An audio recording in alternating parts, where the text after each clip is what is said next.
Your Highness. If there's anyone in this room who needs me introduced and who does not know me, I think you can find your way out. So, thank you very much, Mr. President, Your Excellency, the Governor, represented by the Attorney General, panel, ladies and gentlemen. It's a great honor for me to have been invited to chair this lecture in honor of the late Chief Gani Fawehinmi, who, by the way, I knew personally as a young man, as a young banker. And that was actually, I met Festus Keyamo at that time, and who remains for me one of the great role models that Nigerians need to always remember, and a true national hero. All those who went to university in our generation and who were looking up to progressives in action looked up to the likes of Gani Fawehinmi in the legal profession, along with academics like Claude Ake, Ikena Nzimiro, Badi Onimode, Yusuf Obala Osman, Paul Wilmot, Yusuf Bangura. All those who are of my generation probably remember all those names.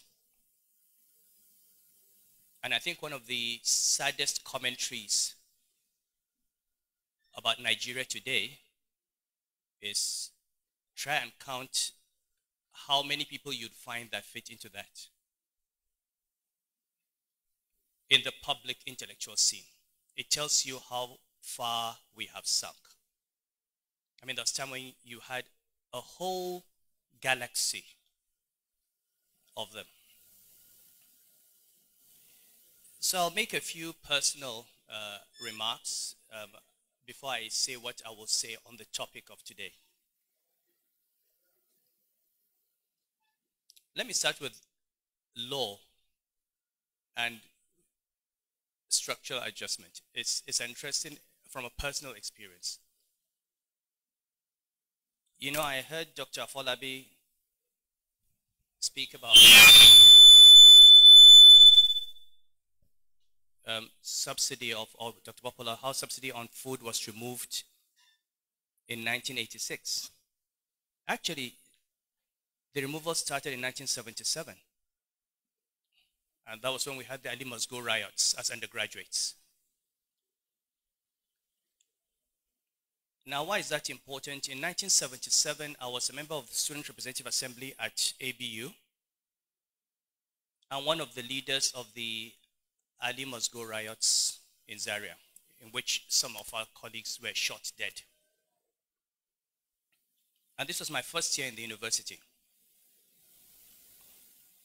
And I had the ambition at that time to study the law. I applied. My first choice was law, which, for those of you who know, ABU was on a different campus. It was in Congo campus. My second choice was social sciences. So when the lists first came out, my first offer was BA French, which I was not going to do. Then I had social sciences, and I didn't make law in the first list because I'd fallen just short of the grades needed to study law. But as the professor knows, there's always a gray area when you're marginals called the dean's list.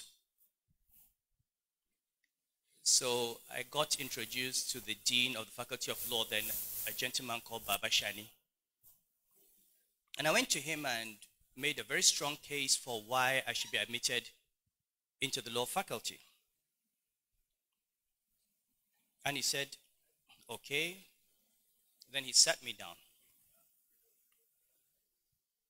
talked to me about my father and the family I came from and all that, and then told me that he was aware that I was one of the leaders of the riots on Ali Must Go.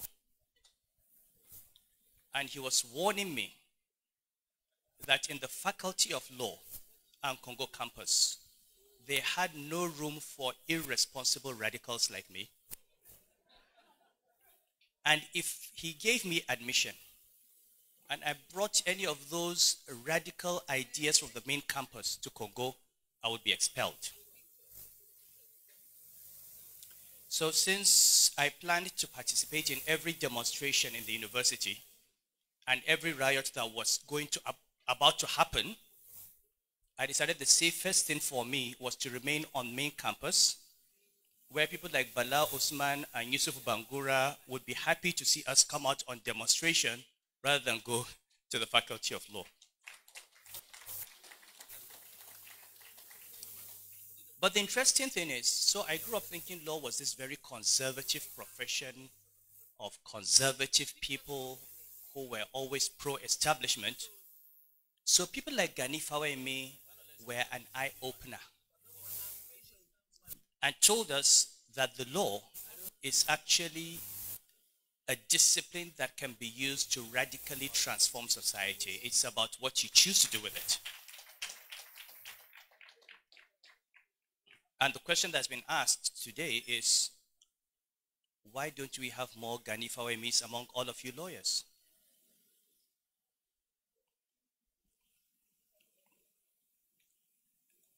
Now I speak as a layman. My PhD is in Islamic law. I never studied common law. Although I do hope to study law at some point. I'm sure I'll probably be a lawyer at some point in my life.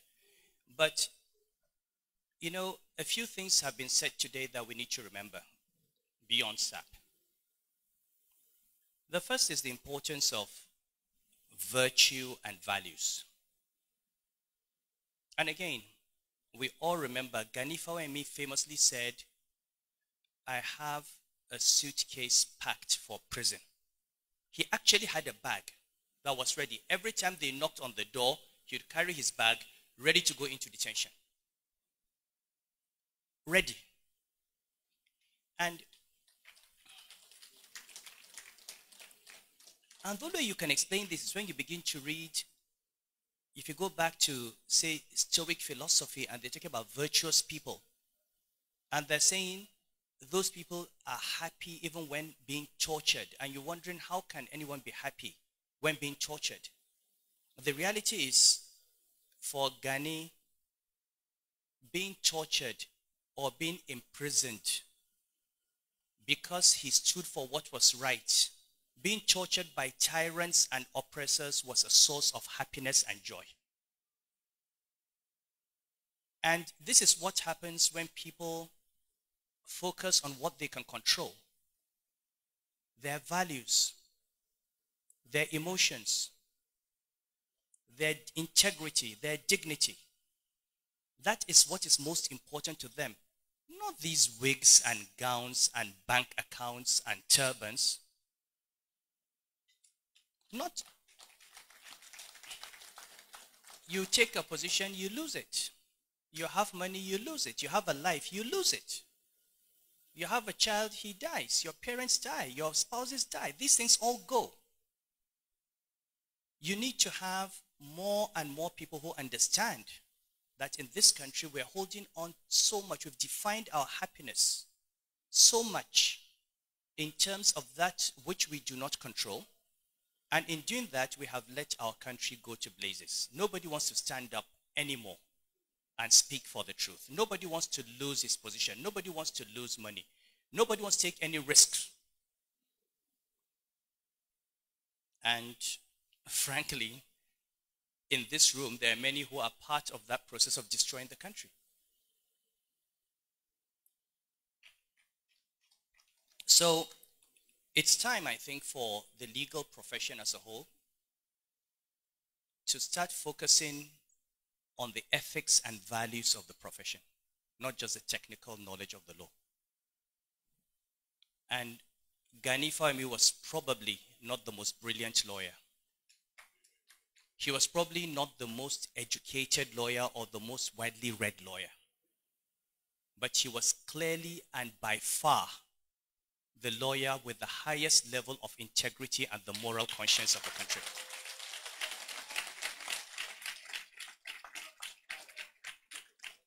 So you can know the law, you can be an expert in the law, but what do you use it for? Do you use it to perpetuate injustice? Do you use it to hang on to technicalities and take what is not due to one and give it to them? And in any event, how do people in this learned profession, supposedly the most educated people, the elite of our educated people, how do they allow themselves to be manipulated by uneducated, uncouth politicians for money? How do you reduce yourself to that level? How do you look at yourself in the mirror when you take money from some corrupt politician and use the knowledge of the law to give him what he does not have? How do you face yourself in the mirror?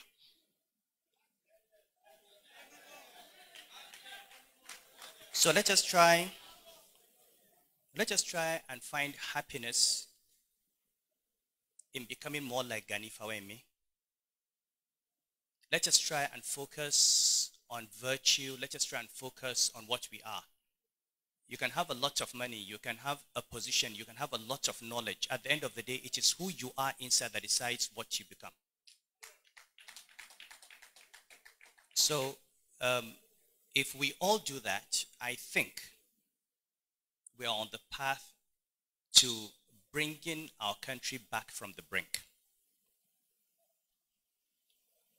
A speaker spoke about the need for strong institutions. You know, I've heard this over and over again. I say, the reality is we do have strong institutions. The judiciary is a strong institution. The police is a strong institution. The presidency is a strong institution. The National Assembly is a strong institution. The central bank is a strong institution. But no matter how strong an institution is, if you take the wrong person and put him in that institution, he destroys it. The Nigerian police force has all it needs to maintain law and order. But if the IG and the commissioner decide that their job is to be at the service of politicians and not to maintain law and order, that institution is destroyed. And so what we need, again, is go back and ask ourselves about our values. Do we really have those values? Are we really committed to what we do? What is the integrity with which we approach our work? I think for someone like Gani, these are the lessons in his life. Beyond him, he's dead. May Allah have mercy on him. But we're celebrating him today because he represents what we think we all should be, even if we are not able to be there. And when I saw after his death all the people that were praising him, some of them were people who persecuted him in his lifetime. But even in death, for them to get some element of credibility, they had to associate themselves with him. And this is what we should all try to be. Because we're all going to pass away. We will not be here. In a few years, many of us will not be around. What is left is not the money that you made, not even the knowledge that you had. It is the values that you lived by. And for me, this is the significance of this memorial. Now, on the topic of structural adjustment, on the topic of the economy, on the topic of subsidies, you know, it's extremely interesting as an economist listening to lawyers and engineers discuss the economy. You know, extremely, you know, beautiful analysis. To be honest, I can stand here today and I can give a few points that are contrary, a few points that explain perhaps what we're going through and how it was totally predictable, most of it, and maybe avoidable. But I'm not going to do that. I've chosen not to speak about the economy and the reforms or to even explain anything because if I explain, it would help this government, and I don't want to help the government. I don't want to help this government. You know, they're my friends. If they don't behave like friends, I don't behave like a friend. So I watch them being stewed, and they don't even have people with credibility who can come and explain what they're doing. But I'm not going to help. I started out helping, but I'm not going to help. I'm not going to discuss it.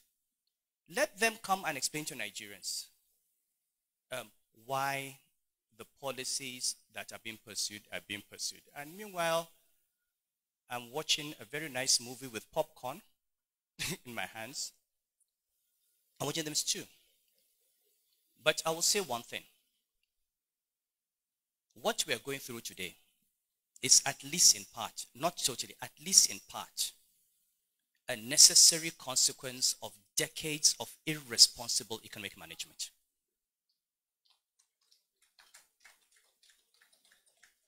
You know, people were told decades ago, if you continue along this path, this is where you're going to end up.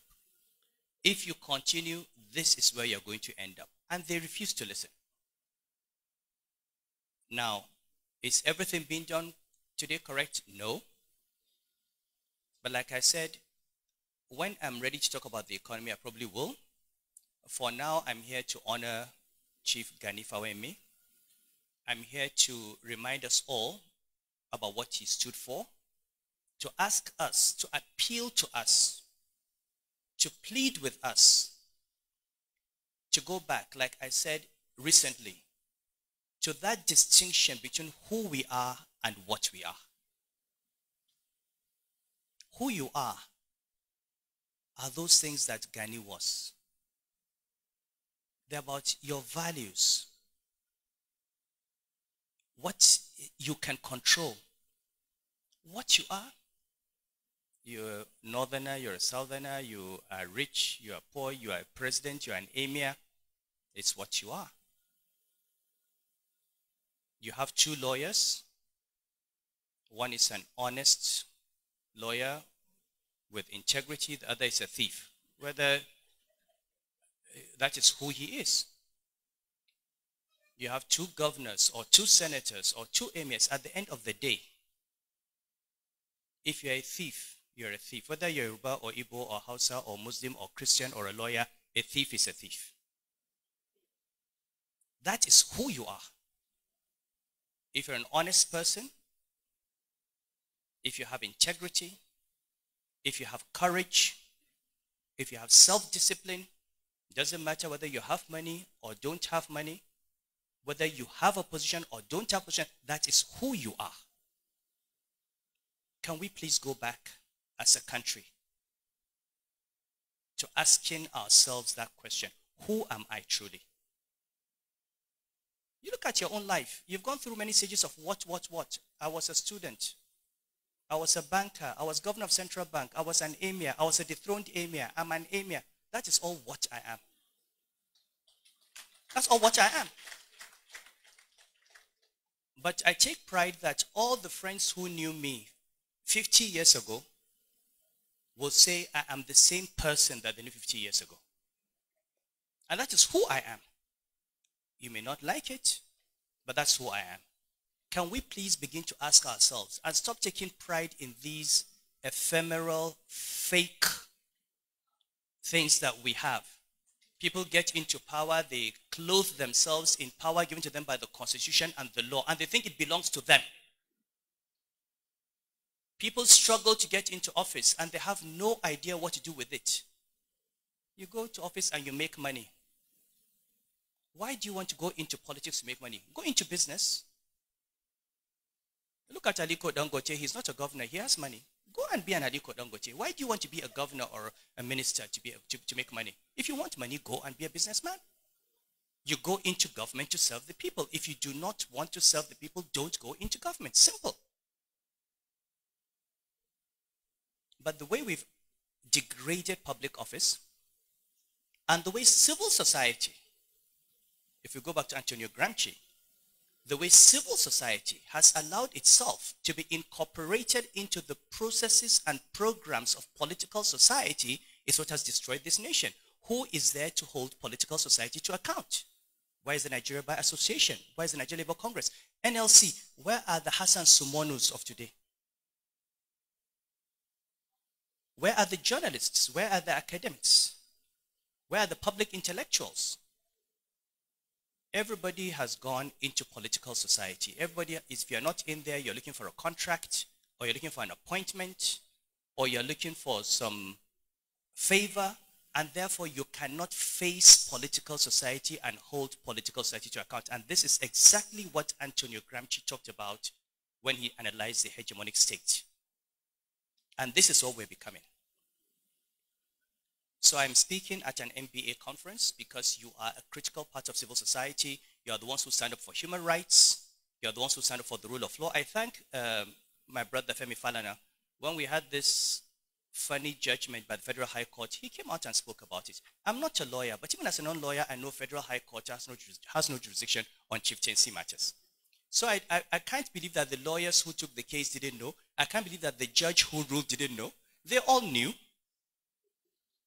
The judgment of the Court of Appeal was what everyone expected. But for 8 months, we have had a perverse judgment driven by politics. And these are the kinds of things that we need to stand up to, or to stand up against. Finally, I would like us to please pray for our country,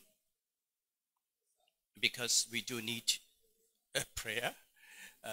I think there's just so much happening now, but the only good thing for me as an economist is I know that no matter how long a crisis is, with the right policies you come out of it. This darkness is not going to be here forever. Let us remain hopeful. Okay? Let us all work in our own way to contribute. Advice, criticism, bring in investors, and also let us see the good in our country, because there is a lot of good that's happening as well. Maybe not where we're looking, but let us continue to look at the good things and hope that we'll see more and more of that. I'd like to thank you once more for giving me the honor. It's a great honor for me to speak on behalf of someone that I consider a personal hero. I would like to hope that after this, we are going to see more and more Gani Fawehinmis in the legal profession. Thank you.